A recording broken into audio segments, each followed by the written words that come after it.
Hey everyone, it's Nick from Nick's Crossing. Welcome back to the train room for another Nick's review. Today I have a really cool locomotive and set to show you guys.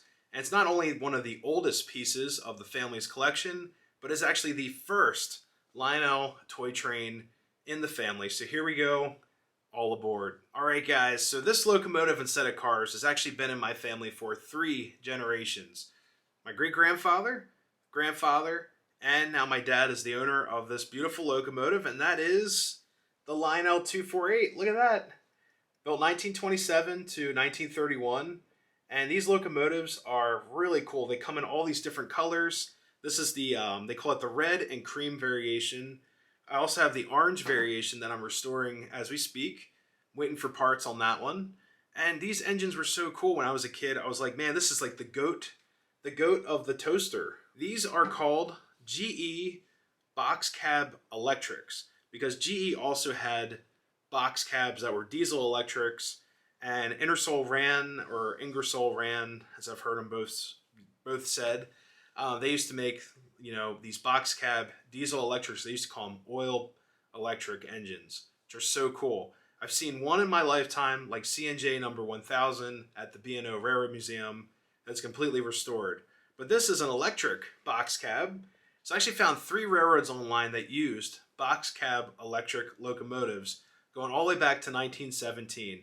One was called the BAP Railroad, the Butte, Anaconda, and Pacific Railway, and also the CN.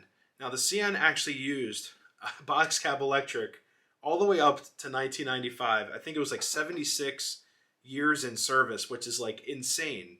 Now this little locomotive, from my research that I could find, which is really difficult to find anything on the box cab electric, they said they're about 300 horsepower locomotives. They run off of 2500 volts DC, and they were called a B-B wheel arrangement or class locomotive. So growing up, we actually had 2 sets of trains. We had the Lionel 248 set, which was the passenger set, and then we had the freight set, which was my dad's Lionel 1061. Steam engine is a 242, all plastic from the late 60s. Then we had a flat car, a Lehigh Valley hopper, and then a red Lionel Lines caboose. Very late 60s, I think 1967 to 69 in that era. And that was it. We had the passenger set and the freight set. Now eventually I would collect more stuff and end up with the collection I have today throughout time. But at some point I actually started getting interested in restoring some of the old classic Lionel toy trains. And I looked underneath this 248 and I was like, Dad, where's the original motor? Like, this is the original motor in here. And he's like, oh, it fried many years ago. I was like, well, I would like to restore it to its original form. You can find these motors online and all kinds of things. And he's like, okay, we can do that. So he actually had the motor of one of these. This is a Lionel 1688 thrown into the 248, which is still, a four-wheel motor. So I swapped out motors. My dad also wired up a reverse switch. It was like a really modern-looking toggle switch with a plastic toggle. I tore all that out, made it all original. So this locomotive is exactly how it would be in the late 1920s, early 1930s. So I'm going to take you guys over to the sidetrack for the review, so here we go. Alright, so here's the Lionel 248 on the siding. So this locomotive actually has tons of separately applied details, such as the headlamp, the pantographs in back. Each door, there's actually 4 doors. You also have these little handrails. They're all separately applied. The grates on the inside, this is one piece. The leaf spring covers and hot box cover right there. Little ladders below, and actual flag holders. You could actually put Lionel flags in there. They used to have those. And also Ives. I've seen some other locomotives put red flags or green flags in. And there's actually 4 of these posts.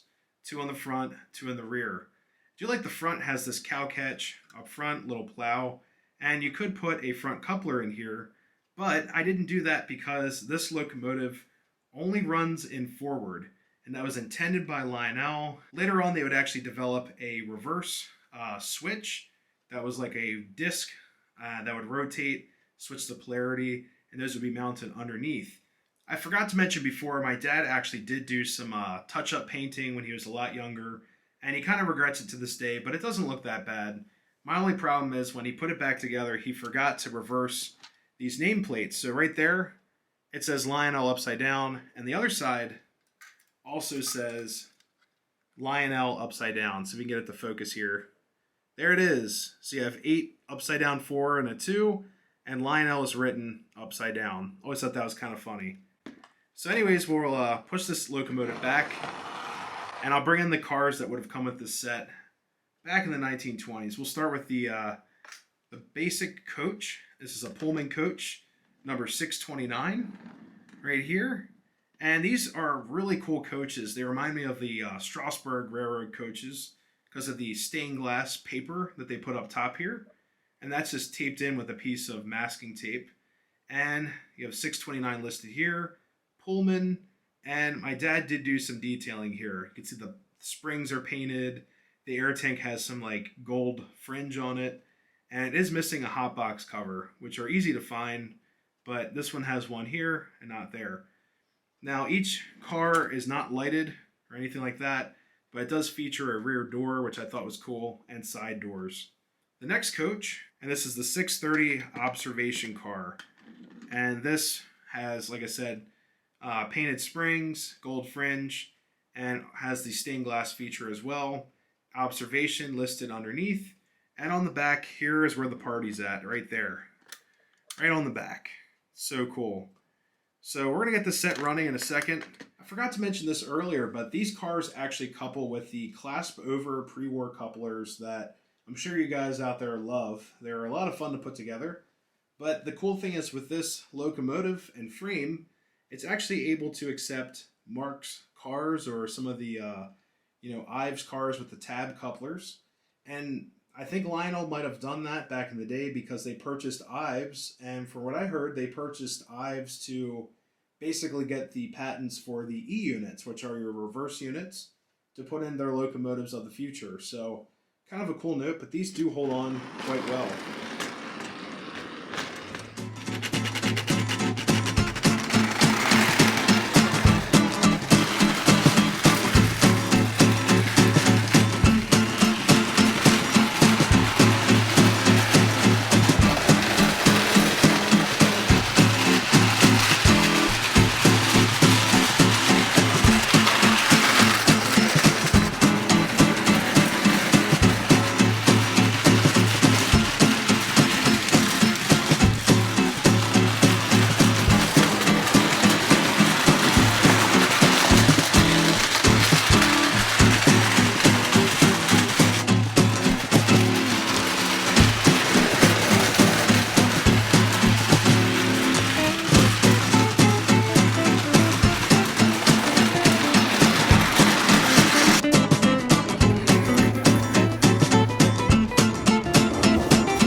Everyone, that's going to conclude this Nick's review of the beautiful pre-war Lionel 248 set with the beautiful 629 coach and 630 observation car. I love this. The party's back here, the back of the bus. Love this car.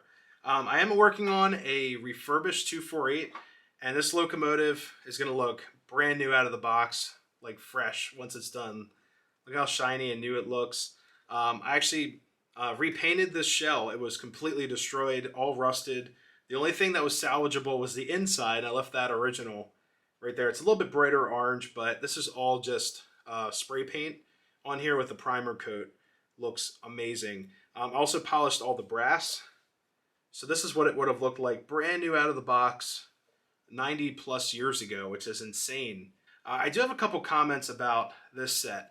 I had a couple of problems while running the set on rail tracks, and most of that is because of the wheel spacing. The gauging of the wheels is a little bit thinner than the rail tracks, and also if you run this stuff on the newer Lionel Fast Track, the rollers underneath, the pickup rollers, they arc a lot.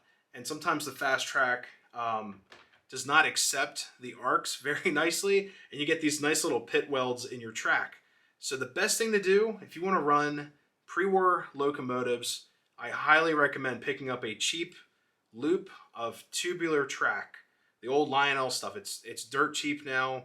It's great stuff. I used to run tube track on my layouts, and honestly, I might keep a loop, handy just in case I'd like to run this old stuff here and there.